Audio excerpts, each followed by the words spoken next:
বিরোধী অনৈতিক চুক্তি মার্কিন সাম্রাজ্যবাদের সাথে করছে, আমেরিকার সাথে করেছে।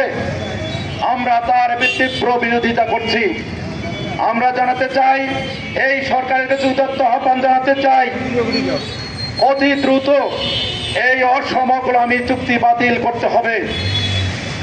আমরা কারো গোলাম হতে চাই না। আপনারা জানেন, কিছুদিন আগে এই দেশে পেট্রোল এবং জ্বালানি তেলের ব্যাপক সংকট দেখা দিয়েছিল। মানুষ ঘুম হারাম করে রাতের পর রাত পেট্রোল পাম্পে দাঁড়িয়ে তেল সংগ্রহ করেছিল। সেই সময় আমাদের সরকার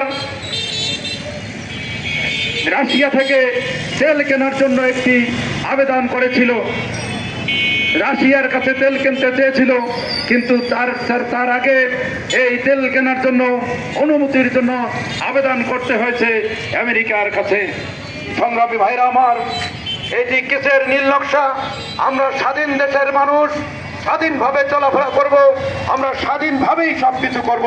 কিন্তু কেন আমার দেশের চুক্তি করার জন্য, বাইরের দেশ থেকে যে কোনো জিনিস ক্রয় করার জন্য কেন আমরা আমেরিকার সাথে অনুমতি নিতে হবে?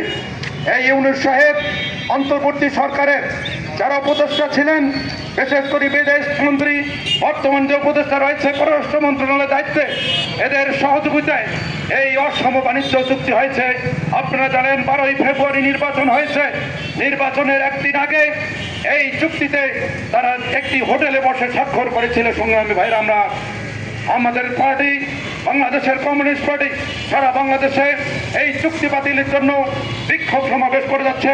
আমরা লালমনিরহাটের মধ্য দিয়ে লালমনিরহাটের প্রশাসনকে এবং এদেশের সরকারকে উদাত্ত আহ্বান জানাতে চাই, এই দেশবিরোধী অসম চুক্তি, এই গোলামী চুক্তি বাতিল করতে হবে। সংগ্রামী ভাইয়ের আমার, সেই সাথে জানেন আরেকটি কথা আমাদের ব্যানারে লেখা রয়েছে, বর্তমান সরকার ক্ষমতায় আসার পর তেলের দাম বৃদ্ধি করেছে, ভোজ্য তেলের দাম বৃদ্ধি করেছে, জ্বালানি তেলের দাম বৃদ্ধি করেছে, গ্যাসের দাম বৃদ্ধি করেছে। সংগ্রামী ভাইয়ের আমার, আপনারা জানেন এদেশের প্রতিটি মানুষের ইনকাম ট্যাক্সের মধ্য দিয়ে, করের টাকা দিয়ে প্রতিটি সরকারি কর্মকর্তা কর্মচারীর বেতন হয়, প্রত্যেকটি কর্মচারীর বেতন হয়। এই যে গ্যাসের দাম বৃদ্ধি করলো, তেলের দাম বৃদ্ধি করলো, এই গ্যাসটি প্রতিটি নাগরিক ব্যবহার করে। একটি 12 কেজির সিলিন্ডারে 300 টাকা থেকে 400 টাকা বৃদ্ধি করা হয়েছে, অর্থাৎ কেজিতে 32 টাকা, লিটারে 32 টাকা বৃদ্ধি করা হয়েছে। সংগ্রামী ভাইরা আমার, সে কারণে আমি এদেশের জনগণকে, সাধারণ মানুষকে উদাত্ত আহ্বান করতে চাই, এই বর্ধিত দেশের মূল্য কার কাছে যাচ্ছে, কাকে দিতে হচ্ছে? আমার মতো সাধারণ নাগরিকের কাছ থেকে এই তেলের দাম, গ্যাসের দাম দিতে হচ্ছে। আমরা সরকারের কাছে আহ্বান জানাতে চাই, এদেশের সাধারণ মানুষ, এদেশের খেটে খাওয়া মানুষ, দিনমজুর, শ্রমিক, মেহনতি, রিক্সাওয়ালা, যে অটো চালক ভাইরা রয়েছে, তাদেরকে জিজ্ঞাসা করবেন, তাদের অটো ভাড়া কোনো বৃদ্ধি হয় নাই, কিন্তু তেলের দাম বৃদ্ধি পেয়েছে, গ্যাসের দাম বৃদ্ধি পেয়েছে। আমরা আজকে সরকারের কাছে উদাত্ত আহ্বান জানাতে চাই, এই বর্ধিত গ্যাসের মূল্য, তেলের মূল্য অবিলম্বে প্রত্যাহার করতে হবে। সংগ্রামী ভাইয়েরা আমার, সংগ্রামী ভাইয়েরা আমার, আমরা মনে করি আমরা বাংলাদেশের কমিউনিস্ট পার্টি আপনাদের সাথে ছিলাম, আছি এবং আগামীতেও থাকব। সংগ্রামী সাথী বন্ধুগণ, আপনারা জানেন বিভিন্ন সময় আমাদের এই 55 বছরে এই দেশের সরকারগুলো বিভিন্ন সময় অসম চুক্তি করেছিল।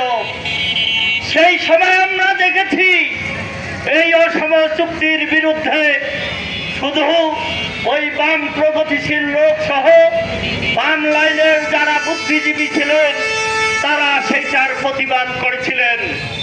কিন্তু আমরা আজকে কি দেখতে পাচ্ছি, ডক্টর ইউনূসের যে এই গত 9 ফেব্রুয়ারি গোপনীয়তা রক্ষা করে ওই সাম্রাজ্যবাদের দালাল, ওই আমেরিকান সাম্রাজ্যবাদের সাথে যে বাণিজ্যিক চুক্তি করেছে, সেই চুক্তির বিরুদ্ধে আজকে বিএনপির বুদ্ধিজীবী, আমাদের স্বনামধন্য সাংবাদিক, যাকে আমরা বিএনপির বুদ্ধিজীবী বলে বলতাম, ওই সাংবাদিক মাসুদ কামালও আজকে এর বিরোধিতা করছে।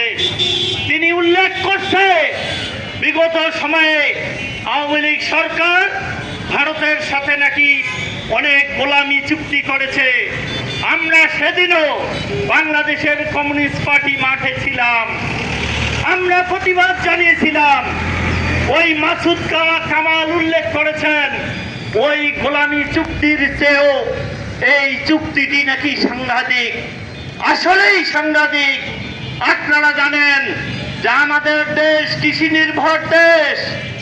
এই কৃষি নির্ভর দেশে যখন সার কোম্পানিগুলো বিদেশ থেকে সার রপ্তানি করেন, আমদানি করেন, সেই আমদানি আর করতে পারবেন না।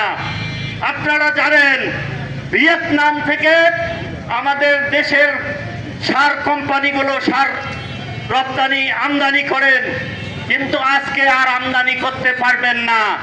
কেন পারবেন না? আমদানি করতে গেলে ওই আমেরিকার অনুমতি নিতে হবে। আমাদের নেতৃবৃন্দ বলেছে কয়েকদিন আগে তেল সংকটের সময় আমরা দেখলাম যে রাস্তায় দাঁড়িয়ে এই মিশন মোড় থেকে ওই বিনিময় পেট্রোল পাম্প পর্যন্ত দীর্ঘ লাইন, মানুষ 4 ঘন্টা 5 ঘন্টা অপেক্ষা করে তেল নিচ্ছে। কিন্তু সরকার যখন উদ্যোগ নিল রাশিয়া থেকে তেল আমদানি করবে, ওই সময় যেহেতু বাণিজ্য চুক্তি হয়েছে সেই কারণে সরকার